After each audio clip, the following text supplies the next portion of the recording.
a palavra rema. Logo em seguida teremos a Santa Ceia, amém, meus irmãos? Vamos orar. Senhor Deus, estamos aqui para escutar de Ti, os ouvidos atentos para a Tua voz. Obrigado, Senhor. Obrigado, Senhor Jesus Cristo, porque a Sua voz tem nos alimentado. Mas quando o Senhor fala, o nosso coração, o nosso corpo por inteiro, a nossa mente aberta e o Teu entendimento se estremece. E com temor, ó Pai querido, estamos aqui para escutar de Ti o Teu ensinamento. Usa Teu Filho poderosamente. Senhor, tudo que foi estudado, tudo que está no esboço, Pai querido, preparado por Ele, Senhor, tudo que o Senhor colocou, ó Pai, na mente dele, e tudo que for, ó Pai querido, através, ó Pai eterno, falar da boca do Teu Filho, assim seja feito, Pai. Diminua o quanto antes, em todo momento da pregação, e que o Senhor possa, ó Pai querido, usá-lo poderosamente para a edificação do corpo de Cristo. Deus, em nome de Jesus oramos. Amém. Amém. Esse já não vale.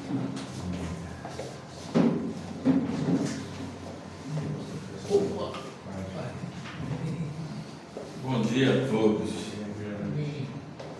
É muito bom ver a Igreja do Senhor reunida, né? Em torno desse santo nome.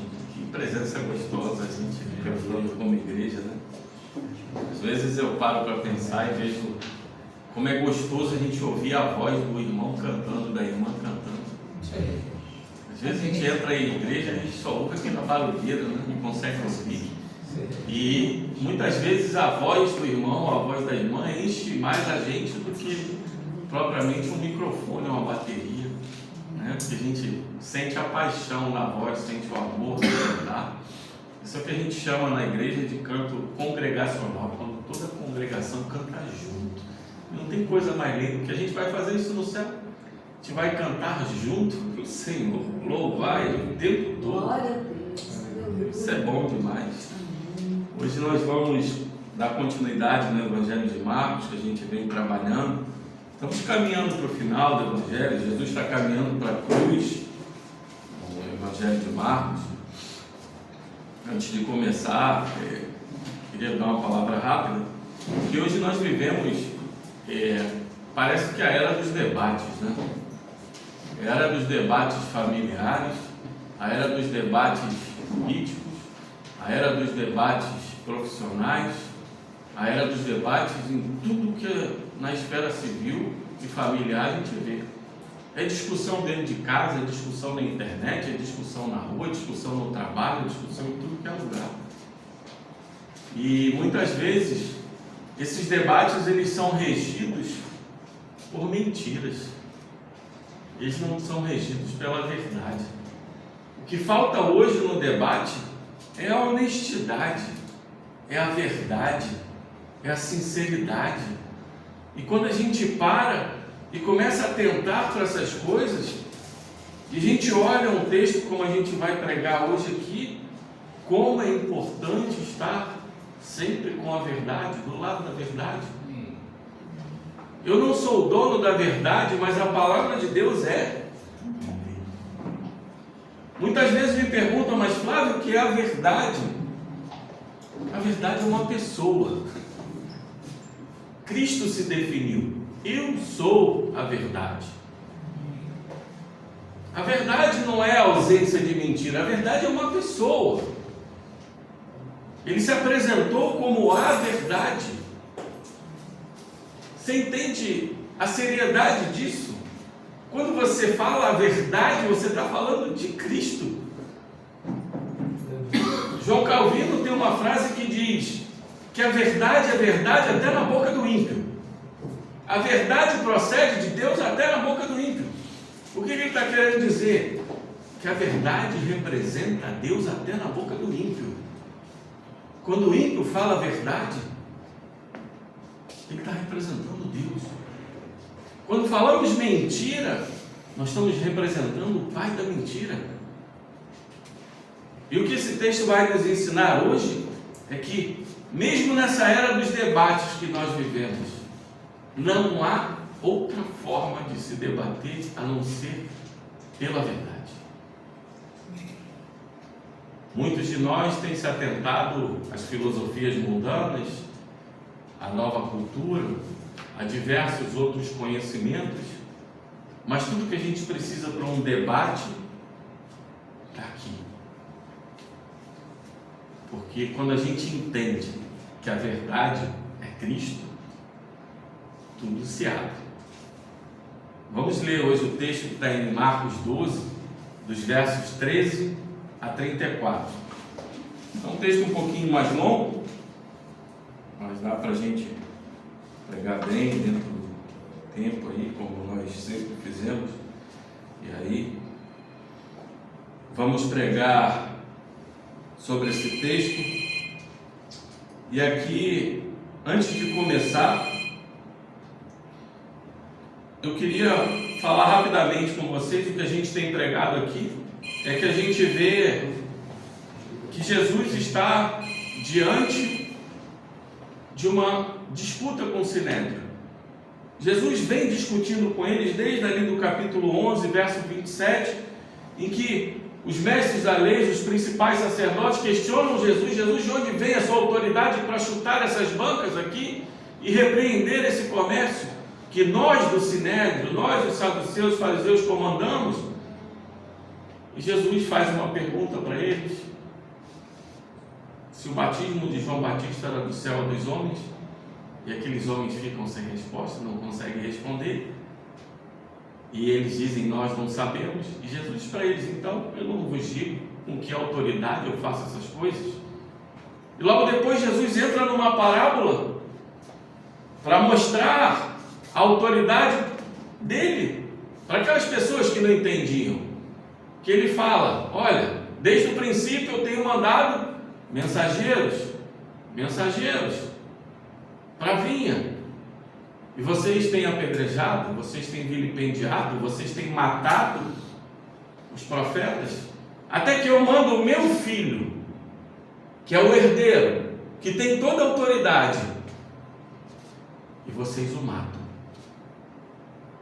Jesus já fala com eles num nível de que diz assim: eu sou o herdeiro, eu sou o filho de Deus, eu sou a autoridade. Mas aqueles homens tão entenebrecidos naquelas trevas do coração deles não conseguem ver uma coisa que está diante deles.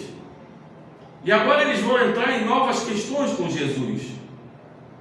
E assim diz o texto: e enviaram-lhe alguns dos fariseus e dos herodianos para que apanhassem alguma palavra.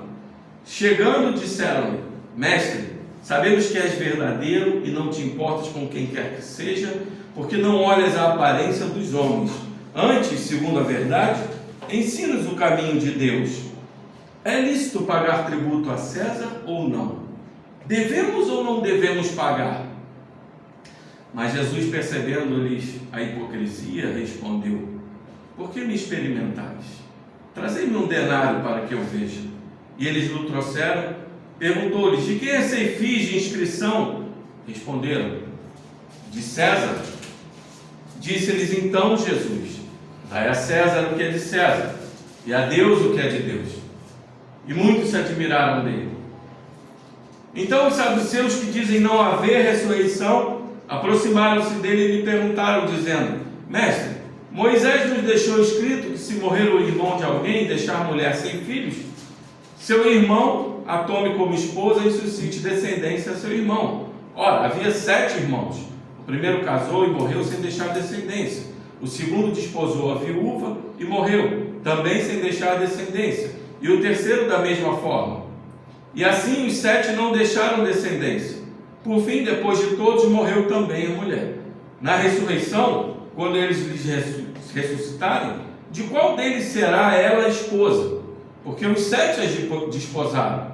Respondeu-lhe Jesus: não provém o vosso erro de não conhecerdes a Escritura, nem o poder de Deus?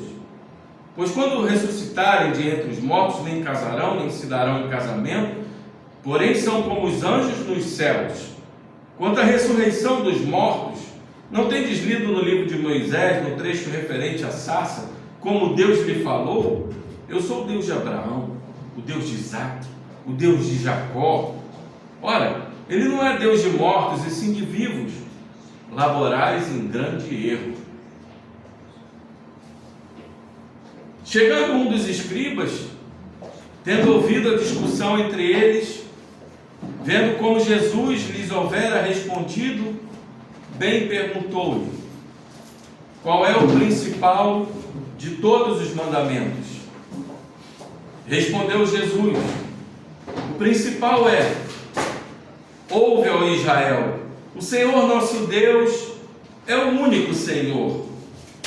Amarás, pois, o Senhor teu Deus de todo o teu coração, de toda a tua alma, de todo o teu entendimento e de toda a tua força. O segundo é: amarás o teu próximo como a ti mesmo. Não há outro mandamento maior que estes. Disse-lhe o escriba: muito bem, mestre, e com verdade disseste que Ele é o único, e não há outro senão Ele. E que amar a Deus de todo o coração, de todo o entendimento, de toda a força, e amar ao próximo como a si mesmo, excede a todos os holocaustos e sacrifícios. Vendo Jesus que ele havia respondido sabiamente, declarou-lhe: não estás longe do reino de Deus. E já ninguém mais ousava interrogá-lo. Glória a Deus, aleluia. Esse texto, meus irmãos, como a gente entrou aqui falando, é um debate de Jesus contra o Sinédrio. Aqueles homens estavam querendo enredar Jesus, querendo mostrar para Jesus que ele não era um mestre como ele se mostrava, e que ele poderia deslizar. Mas o interessante é que, diante do que ele veio no anterior, que Jesus se apresenta como Filho de Deus, que veio para que aqueles lavradores, maus lavradores da vinha, viessem apedrejá-lo e matá-lo, ele agora entra no debate com esses homens. E o texto vai começar a dizer que enviaram-lhe. Aqui a palavra no grego, apóstolo, é quando você envia com um propósito. Eles já foram para Jesus com um propósito. Eles querem derrubar Jesus, porque a popularidade de Jesus vem crescendo. Aqueles homens vêm, e mulheres ao redor dele vêm vendo que a autoridade de Jesus é diferente da autoridade dos escribas e dos fariseus, e aquilo tem incomodado não só os religiosos, mas os mundanos também, porque Jesus, levantando um povo ao lado dele, poderia levantar uma insurgência grande, e era a época de Páscoa. Na época de Páscoa, os romanos se preocupavam tanto que eles praticamente triplicavam a guarda com medo de uma insurgência, porque a Páscoa para os judeus representava a libertação. Aquele povo que foi libertado do Egito, e os romanos sabiam disso, eles tinham a preocupação de dizer assim: será que eles vão se insurgir contra nós na Páscoa e vão se libertar novamente? E eles tinham essa preocupação. E o interessante é que você vê que os fariseus se juntam com herodianos. Sabe o que eles tinham a ver? Nada. Os fariseus odiavam os herodianos porque eles eram romanos e estavam ali obedecendo às ordens daquele mundo secular. E os herodianos odiavam os fariseus porque eles tinham medo que aqueles homens pudessem se insurgir contra eles também. Mas é assim, meus irmãos, até hoje.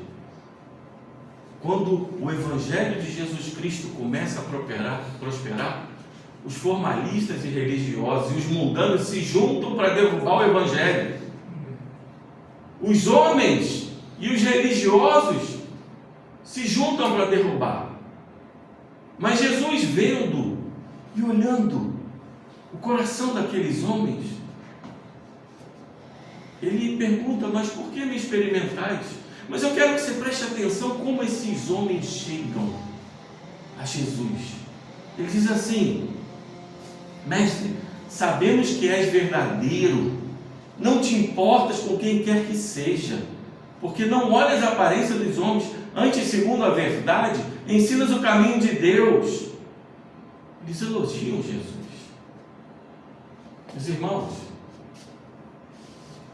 a serpente é astuta. A serpente é astuta desde o jardim do Éden. Quando ele elogia o homem e a mulher, e dá poder ao homem e à mulher, e diz assim: vocês não querem poder? Vocês não querem saber? Da mesma forma, eles tentam encher o coração de Jesus com esses elogios para que Jesus se encha de orgulho e deslize e caia. Mas ao mesmo tempo que eles são insinceros no coração deles, eles estão falando a verdade que Jesus é. Eles dizem que Ele é verdadeiro. Eles dizem que Ele não se importa, Ele trata todo mundo com igualdade. Eles dizem que Ele não olha para a aparência dos homens, Ele é imparcial. E ao mesmo tempo Ele é verdadeiro, porque Ele ensina o caminho de Deus. Por mais que aqueles homens estivessem falando aquilo para enredar Jesus, eles estão falando a verdade. E eu acabei de dizer aqui que a verdade, ela é verdade até na boca do ímpio. E a verdade representa Deus até na boca do ímpio. Porque toda verdade procede de Deus. E toda mentira procede do diabo. E esses homens, unidos para derrubar Jesus, fazem uma pergunta a ele: é lícito pagar tributo a César ou não? Olha a astúcia do diabo aqui. Não tem saída para um homem comum. Eu não saberia responder. Você não saberia responder. Porque se Jesus fala, sim, é lícito. Aquelas pessoas, os judeus, eles não gostavam desse imposto. Eles estão falando de um imposto que era um imposto anual que se pagava na Judéia. A Judéia, desde 6 depois de Cristo, ela estava aos pés do Império Romano. A Galileia não, mas a Judéia estava. E eles tinham que pagar o imposto anual de 1 denário, que significava o trabalho de um dia de um trabalhador daquela época, uma vez ao ano. Eles estavam presos a isso. Mas muitos dos judeus, independente de onde eles fossem, galileus, judeus, da tribo de Benjamim, da tribo de Manassés, eles não gostavam desse imposto, porque isso era uma afronta, porque eles já tinham 3 tipos de impostos. Eles já tinham o imposto do templo, que eles tinham que dar todo ano, que é aquele meio ciclo que está lá no Deuteronômio, está lá também em Números, em Levítico. Eles tinham um imposto quando importavam, às vezes iam comprar lá em Decápolis alguns produtos, e Mateus era um desses cobradores de impostos, que aí ele ficava ali na Via Maris e ficava cobrando imposto de importação, e ainda assim tinham que pagar esse imposto. Tanto que em 6 depois de Cristo, Judas, que é considerado um zelote, ele tenta levantar uma insurgência ali, que é logo abafada, mas esse espírito de rebeldia contra esse imposto ainda permanece até 70 depois de Cristo, quando tem a revolta ali dos zelotes e os romanos vêm para destruir Jerusalém. E olha a pergunta, ela é tão capciosa, ela é tão... Porque se ele fala assim, aqueles judeus que odiavam esse imposto iam abandonar Jesus. Se ele fala não, eles colocam num problema com o mundo secular. E aí fala, tem motivo para prender, ele é insurgente, está falando que não tem que pagar. Então os dois estão unidos. É como se, às vezes a gente até ouve na igreja, eles falam assim, amém ou não amém? E você fica naquela, né? Você não sabe o que responder. É mais ou menos isso.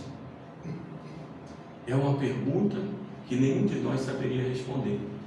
Mas só que Jesus olha para eles e diz assim, olha como eles falam, devemos ou não devemos pagar? Mas Jesus faz assim, de quem é esse fiz de inscrição que está na moeda? Em algumas traduções, de quem é essa imagem? E a mesma palavra que é usada para imagem aqui, é uma palavra usada para imagem, a imagem e semelhança de Deus lá de Gênesis. E ele pega e fala, de quem é essa imagem? Eles respondem, de César. Disse-lhes então Jesus, dai a César o que é de César e a Deus o que é de Deus. Em algumas traduções, devolve a César o que é de César e devolve a Deus o que é de Deus. No grego, quando eles falam assim, é lícito dar, como se tivesse dídome, e aqui Jesus responde, apodídome, devolva, porque tudo que você recebe, você tem que devolver. E olha que interessante que ele coloca os dois grupos que se uniram num problema, porque ele faz com que os religiosos entendam que se eles estão com aquela moeda na mão, eles estão debaixo do jugo romano, e se eles estão debaixo do jugo romano, eles são obrigados a obedecer aquele governo, porque nenhum governo está fora da dominância de Deus, fora da soberania de Deus. Muitos crentes se perdem quando acham que o diabo está governando. Não, meus irmãos. A Bíblia diz que o diabo é apenas o regente, o príncipe, mas existe o Todo-Poderoso que está acima dele, e ele governa todo o universo com majestade e sabedoria. John Piper vai dizer que o diabo é o diabo de Deus. Ele não faz nada que Deus não o permita fazer. Se existe algum governante que nos oprime, é porque ainda assim Deus permite, com os propósitos que nós não entendemos hoje. Mas quem sabe? Nós temos passado tempos ruins, tempos difíceis. Mas se você perceber, os verdadeiros cristãos estão se levantando para orar. Os verdadeiros homens e mulheres de Deus têm percebido a dificuldade da espiritualidade do momento e têm se levantado para orar. Talvez Deus requeira de nós um despertamento da verdadeira igreja, para que essa nação, enfim, mude. E Jesus coloca esses homens num problema agora, porque ele diz assim: olha, vocês fariseus estão debaixo do jugo romano, então devolvam a eles o que vocês devem a eles. Vocês, herodianos, estão debaixo da soberania de Deus, então tudo que vocês têm, o governo, as posses, o templo, tudo que vocês têm, devolvam a Deus, porque tudo é de Deus. Jesus, com sabedoria, derruba os dois grupos, e eles se admiraram porque eles ficaram sem resposta, porque por mais que eu não goste do fariseu, eu sendo herodiano, eu sei que eu devo tudo a Deus, e ele diz: devolva a Deus. Por mais que eu sou fariseu, eu não gosto, do herodiano, eu sei que eu não gosto do herodiano, mas eu tenho que devolver, porque esse governo dos romanos também está debaixo de Deus, e nós cristãos temos que entender que todo o governo está debaixo da soberania de Deus, então nós temos que cumprir, obedecer. É o que o apóstolo Paulo vai dizer em Romanos 13, que todo governante é colocado por ele, por Deus, mesmo os mais ímpios. Você vai lembrar no Antigo Testamento que Deus coloca Ciro para despertar o povo de Israel, para levantar o povo. Tantas coisas que acontecem ao redor da Bíblia. E por que nós duvidamos em nossos corações muitas vezes da majestade, da governança e da soberania de Deus? Ele continua governando. Aleluia. Ele continua sendo Deus. Amém. E logo que esses homens se afastam, vêm os saduceus. Os saduceus eram como se fosse o clero daquela época, os poderosos. Todos os sumos sacerdotes, Caifás, Anás, eram saduceus. Os saduceus e os fariseus vêm mais ou menos da mesma época da revolta macabeia, ali em 160 a.C. Eles são descendentes dos Hasmoneus e eles foram se separando por doutrinas. Qualquer semelhança hoje é mera coincidência. E eles se separaram porque os saduceus, eles não criam na ressurreição, não criam em espíritos, não criam em demônios, em anjos. E aqueles homens eram secos, igual vareta de sertão. Nós temos que ter muito cuidado, porque muitas vezes existem líderes que estão no comando de igrejas, mas que são hereges, que são pessoas vazias, que são pessoas que estão ali só por interesse. Eu vou lembrar vocês aqui, quando eu preguei sobre as bancas, que Jesus chuta aquilo, os saduceus, eles eram aqueles responsáveis por misturar todas as coisas. E aquele templo dos gentios, que era para ser uma casa de oração, é transformado numa casa de comércio. E eles ganhavam dinheiro com isso. Eles transformaram o que era para ser luz para os gentios num lugar de perda de oração, de perda de conversões. E a revolta de Jesus não era com o comércio de animais que era necessário para os sacrifícios, mas era a motivação daqueles homens, que o coração deles estava cheio de vontade de só receber dinheiro, de receber visitas. Meus irmãos, Flávio Josefo vai dizer que em alguma Páscoa, eu não me lembro, em torno ali de 60 depois de Cristo, eles sacrificaram cerca de 280 mil cordeiros. Você tem noção do que é isso? Você tem noção da movimentação de dinheiro que existia nisso? E eles chegam para Jesus e falam assim: olha só, eles não creem em ressurreição. E a pergunta deles é sobre ressurreição. Eles chegam e falam: Moisés deixou escrito que se morrer o irmão de alguém e deixar a mulher sem filhos, seu irmão a tome como esposa e suscite a descendência a seu irmão. Isso é o que a gente chama de casamento por levirato, lá do Antigo Testamento. Gênesis 38, você vai lembrar da história dos filhos de Judá, Onã e Selá. Se casa e morre logo em seguida. E Judá chega para Onã, que era o filho do meio, e fala: desposa a esposa do teu irmão, para que suscite descendência e ele não seja desonrado. E Onã jogava o seu sêmen na terra para não desposá-la.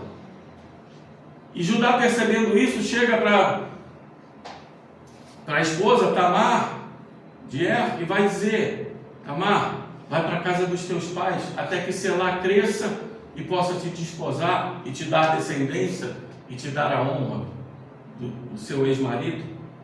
Esse era o casamento por levirato. Você vai ver isso também em Deuteronômio. Por que Deus criou o casamento por levirato? Por que Ele não deixou que a mulher casasse com outro? Era justamente para que esse povo de Israel, que toda vez errava diante do Senhor, não se misturasse com os gentios e pudesse fazer o que Sansão, por exemplo, fez. Pudesse se misturar com outro povo. Ele queria que aquela descendência continuasse naquela linhagem santa de Israel. Ele não queria que essa descendência se perdesse. E esses homens usam uma história que provavelmente está no livro apócrifo lá de Tobias, no capítulo 3, que vai dizer: eram 7 irmãos. E os 7 irmãos vão morrendo. E ele usa isso: vem cá, e agora? E no céu? Ela é esposa de quem? E Jesus, percebendo mais uma vez que eles estão zombando com a crença da ressurreição, porque eles não criam, chega para eles e responde da seguinte forma: não provém o vosso erro de não conhecerdes a Escritura, nem o poder de Deus? Meus irmãos, sabe o que os fariseus conheciam? As coisas do templo e a Torá. Eles só criam na Torá, que eram os 5 primeiros livros: Gênesis, Êxodo, Levítico, Números, Deuteronômio. Eles só conheciam isso. E Jesus chega para eles e diz assim: vocês não conhecem a Escritura, nem o poder de Deus? Ele está falando para os líderes, os principais sacerdotes. Talvez o sumo sacerdote estivesse presente aqui, Gerson. Ele está falando: vocês não conhecem a Escritura, vocês não conhecem o poder de Deus. E ele continua: pois quando ressuscitarem de entre os mortos, nem casarão, nem se darão em casamento, porém são como os anjos nos céus. Está aí um ponto que eu queria trabalhar com vocês aqui. A gente tem que ter muito cuidado quando a gente discute com um ímpio ou com alguém de fora, quando ele começa a querer nos enredar sobre as coisas do porvir. Nós não temos muitas revelações do que temos no porvir. Nós sabemos que nós seremos ressuscitados com um corpo incorruptível, um novo corpo, e esse novo corpo estará junto com o Senhor a todo momento, por toda a eternidade. Mas nós não sabemos verdadeiramente como serão todas as coisas. A Bíblia nos deixa um pouco claro que não terá cansaço, provavelmente não precisaremos dormir, não teremos fome, provavelmente não precisaremos comer, e também essas coisas terrenas, não precisaremos do casamento, do homem auxiliar a mulher e a mulher auxiliar o homem, porque todos estaremos perfeitos, completos e suficientes para glorificar a Deus por todo o tempo. Nós não nos atentaremos mais com essas coisas, porque o nosso foco vai ser Deus somente. O que Deus requer hoje de nós, que a gente adore somente a Ele, é o que nós faremos no céu. Mas aqui nós somos imperfeitos. Aqui nós precisamos da ajuda da igreja, dos nossos irmãos, da nossa esposa, dos nossos esposos, e no céu não precisaremos. E Jesus diz, lá seremos como os anjos. Por que como os anjos? Nós bateremos asas, essas coisas? Não. Nós passaremos o tempo todo louvando a Deus e glorificando a Deus, estando na presença de Deus. Então essas coisas terrenas, elas terminam por aqui. E isso confronta os fariseus e os saduceus, que eles acreditavam que o casamento poderia estar junto. Você vai reconhecer o seu cônjuge? Vai sim, mas como um irmão em Cristo, como uma irmã em Cristo, e todos estarão com o mesmo propósito, focados somente em Jesus Cristo, com aquela luz maravilhosa que ilumina todo o universo. E ele continua dizendo, quanto à ressurreição dos mortos, não tendes lido no livro de Moisés, no trecho referente à sarça, como Deus lhe falou, eu sou o Deus de Abraão, o Deus de Isaac, o Deus de Jacó. Ora, ele não é Deus de mortos e sim de vivos. Laborais em grande erro. Jesus confronta esses homens no que eles eram autoridade. Eles só criam na Torá. E Jesus vai para o livro de Êxodo, capítulo 3, verso 19, e vai dizer para eles assim, você não lembra da passagem da sarça ardente? Quando Deus fala com Moisés, ele não fala assim, eu fui o Deus de Abraão, eu fui o Deus de Isaac, eu fui o Deus de Jacó. Ele diz, eu sou o Deus de Abraão, eu sou o Deus de Isaac, eu sou o Deus de Jacó. Quando ele fala isso para a gente, ele está dizendo para esses homens, assim, esse relacionamento com eles continua, porque quando o homem morre em Cristo, quando o homem morre, ele não morre, porque Cristo é a ressurreição e a vida, e o relacionamento com Deus jamais vai terminar. O seu relacionamento com Deus, ele não é só para a terra, ele é para toda a eternidade.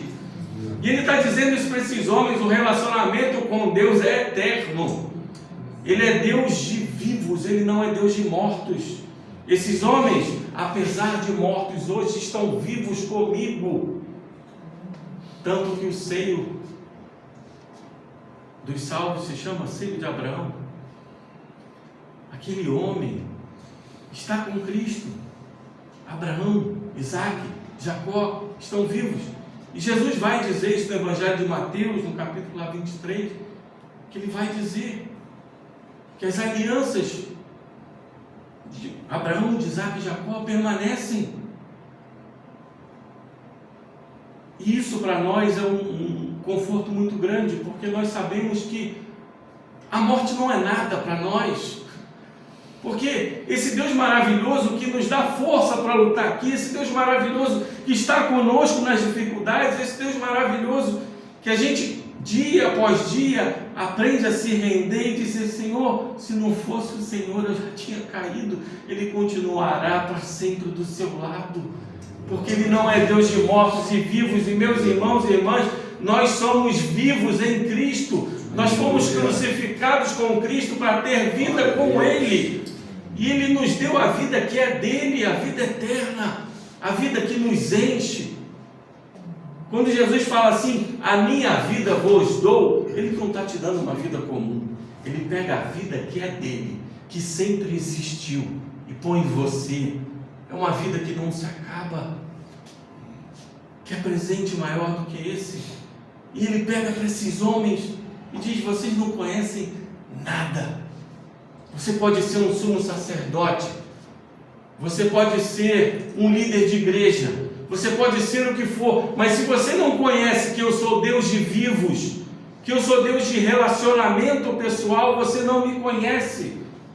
Você pode conhecer toda a Escritura, mas se você não tem relacionamento comigo, você não conhece quem eu sou, porque eu sou Deus de relacionamento.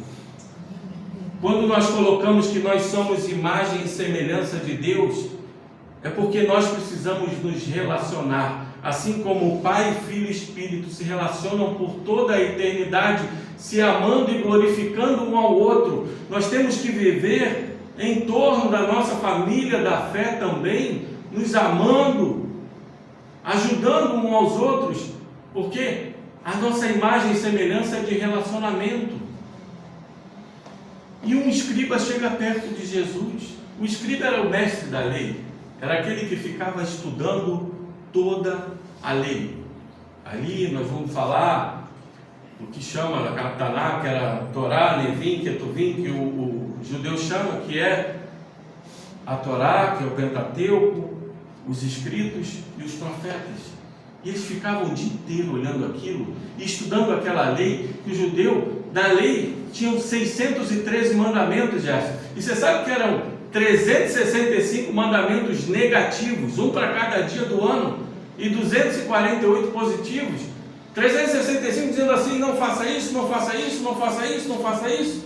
E 248 dizendo, faça isso, faça isso, faça isso. E eles passavam o dia discutindo, porque o judeu classificava em mandamentos pesados ou leves. Os mandamentos leves estariam relacionados às nossas coisas pessoais, posse, essas coisas, e os mandamentos pesados, essas coisas inflexíveis, que são os pecados mais graves. E eles passavam o dia discutindo qual é o mandamento mais importante, qual é o mandamento mais importante. E esse homem, vendo a sabedoria de Jesus, ele aqui nem se aproxima de uma forma negativa, ele se aproxima de uma forma positiva. Falou, esse homem respondeu 2 vezes de forma sábia. Eu vou me aproximar dele para ver o que ele me responde, a dúvida que é suscitada todos os dias. E chegando nos escribas, tendo ouvido a discussão entre eles, vendo como Jesus lhe houvera respondido bem, perguntou-lhe qual é o principal de todos os mandamentos. Quando ele pergunta o principal, ele não está perguntando qual é o mandamento de maior peso. Ele diz assim, qual é o mandamento realmente que é universal, que serve para todos, tanto os judeus quanto os gentios, e que engloba toda a lei de Deus.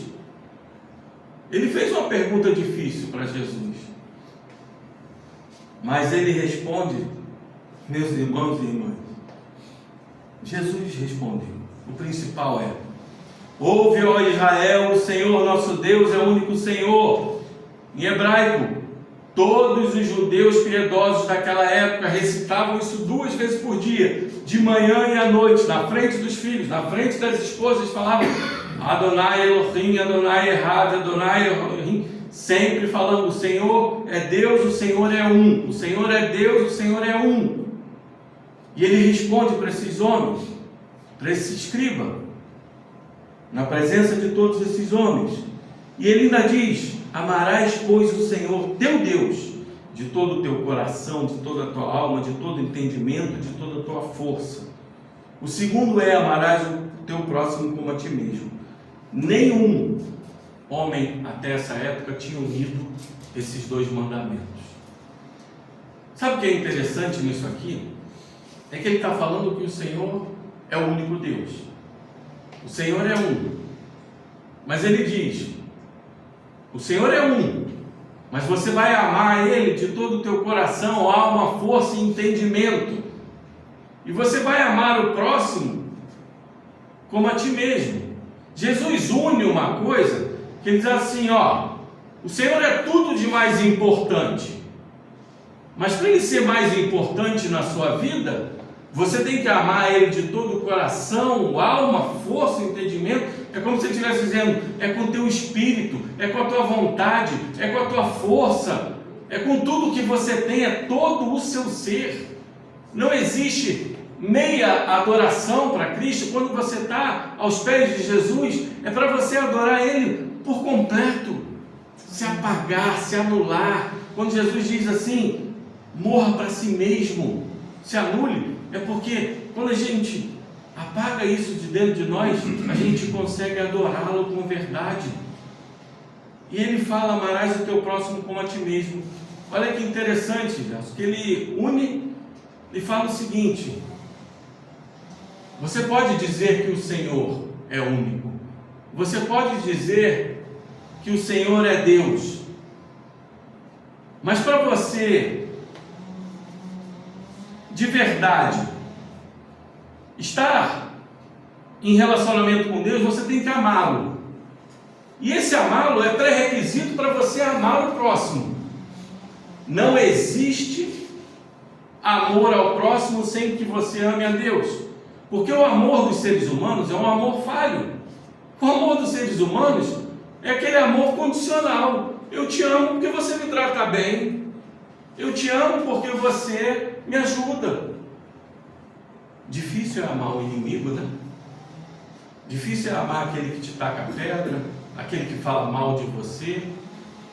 Mas o amor é isso. O amor, ele não surge na benesse.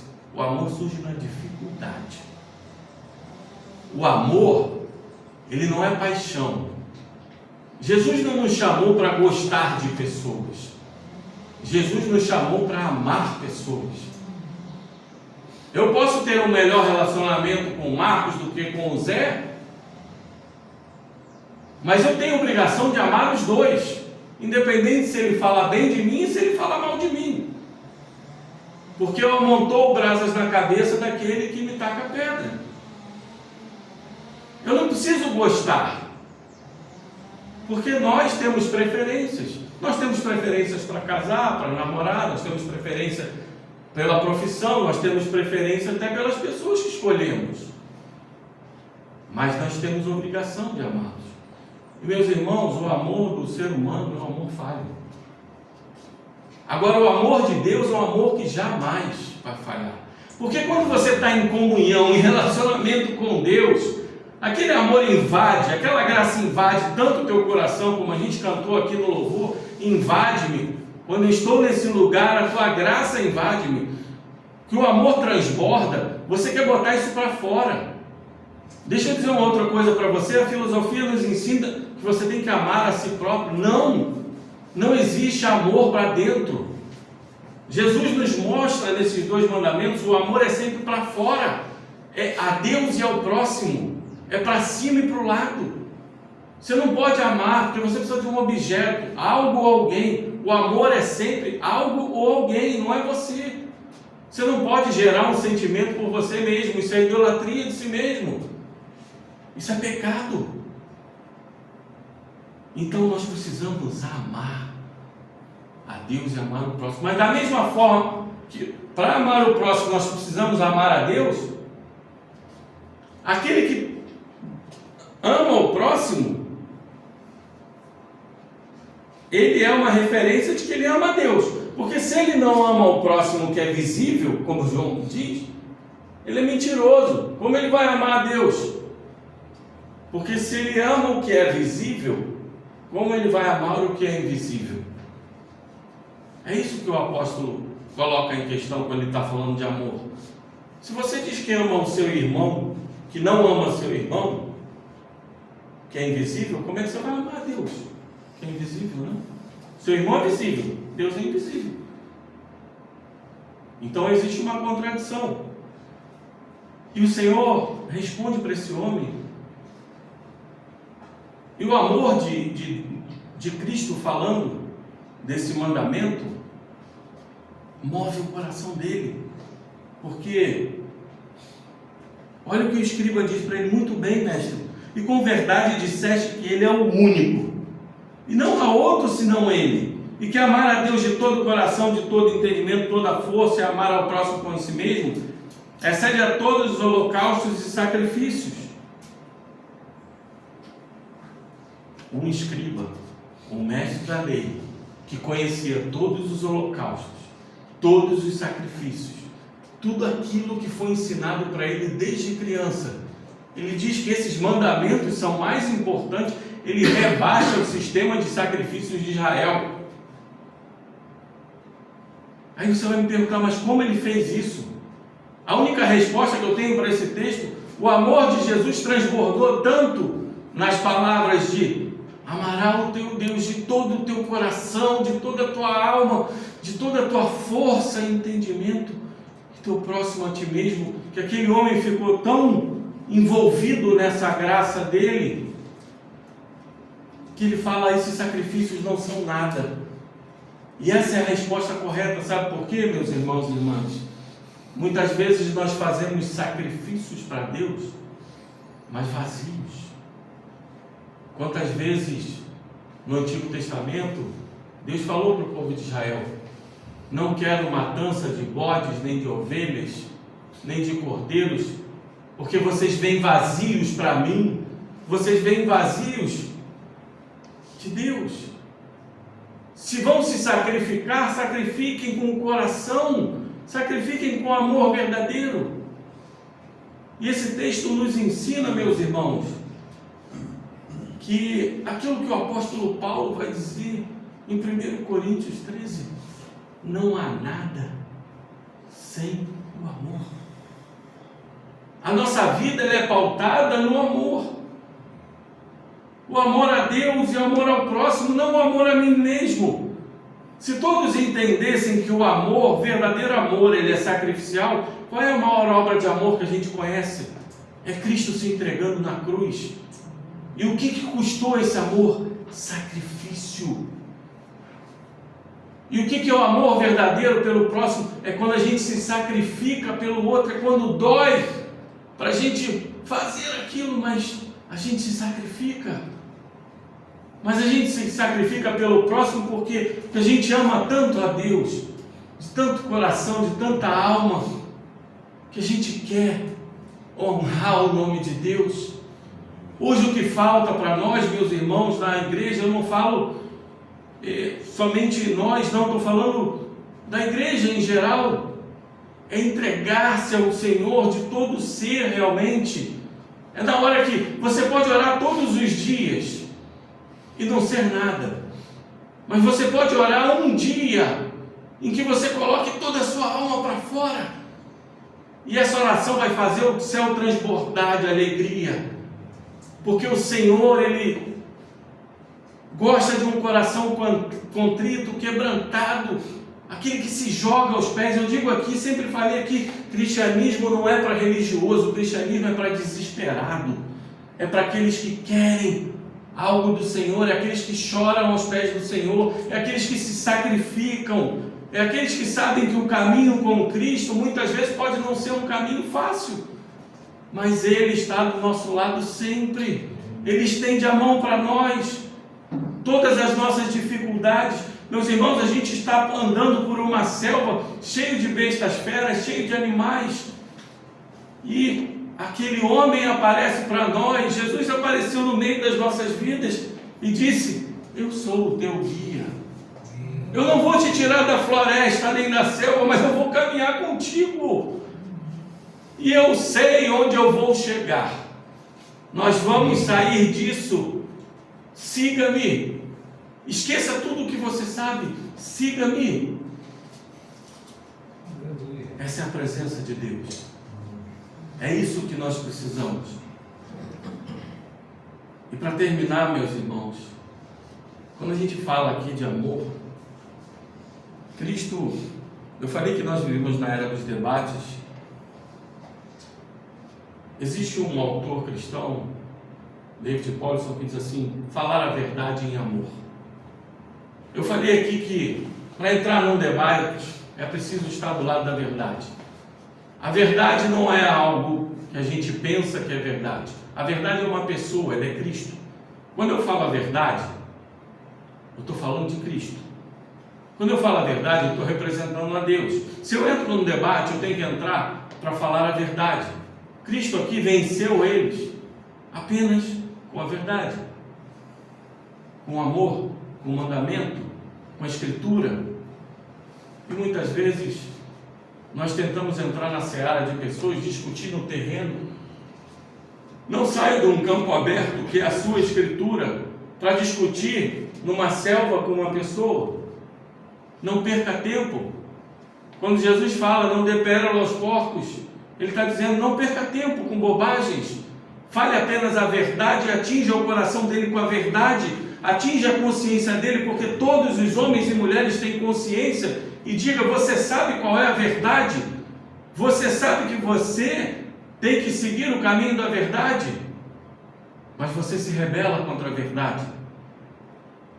Ontem eu estava conversando com a minha filha sobre isso, porque muitas vezes a gente vê os relacionamentos que não são relacionamentos bíblicos. Aquelas pessoas no fundo sabem que estão erradas. Eu dei um exemplo para ela, porque até em alguns relacionamentos, as pessoas querem relacionamentos não heterossexuais, as pessoas querem ter filhos. Mas por que elas querem ter filhos? Porque elas sabem que o propagar da descendência é algo correto. No fundo, a consciência acusa. E essa consciência não é a nossa consciência, é o Espírito de Deus que habita entre nós e diz assim, esse é o certo, esse é o errado, é o que Paulo vai falar em Romanos 1, porque todos são indesculpáveis, porque tem a lei dentro do coração. Mas, meus irmãos, tem uma coisa que está acima de tudo isso, porque quando você fala a verdade em amor, você chama aquele que é a verdade e o amor em essência. Quando você entra num debate e você fala a verdade com amor, é como se Cristo estivesse falando com a pessoa, é como se o Espírito Santo estivesse falando com ela. Muitas vezes a gente quer pregar, a gente quer falar, mas a gente esquece do amor, a gente esquece que a gente já foi igual. Quantas vezes Deus falou para Israel, não te esqueças que tirei vocês da escravidão, vocês já foram estrangeiros e forasteiros, tratem bem os estrangeiros e forasteiros. E hoje Deus fala no nosso coração, tratem bem aqueles que não conhecem, aqueles que erram, aqueles que pecam, aqueles que muitas vezes nos xingam. Amem, falem a verdade em amor e propaguem o santo evangelho de Jesus Cristo, porque eu tenho certeza que os frutos virão. Talvez não seja hoje, não seja amanhã, mas um dia você vai olhar para trás e dizer, caramba, há 20 anos eu preguei para esse homem e hoje ele é um líder de igreja. Mas transborde com o seu coração. Ontem nós falamos aqui no curso, o que a gente quer é que vocês tenham paixão por Cristo, paixão de dizer, meu Deus, esse evangelho é lindo demais, Cristo é lindo demais, eu preciso tanto disso, eu preciso tanto mais de Deus, eu estou tão preso nessas coisas do mundo. Senhor, me dá paixão no coração, me dá vontade de estar aos seus pés, de no meu trabalho te honrar, na minha família te honrar com todo o meu ser. Eu preciso do teu amor para que eu ame a todos. Cristo é a verdade, Cristo é o amor. Deus seja louvado. Aleluia. Glória a Deus. Nós vamos agora passar para o nosso momento de ceia.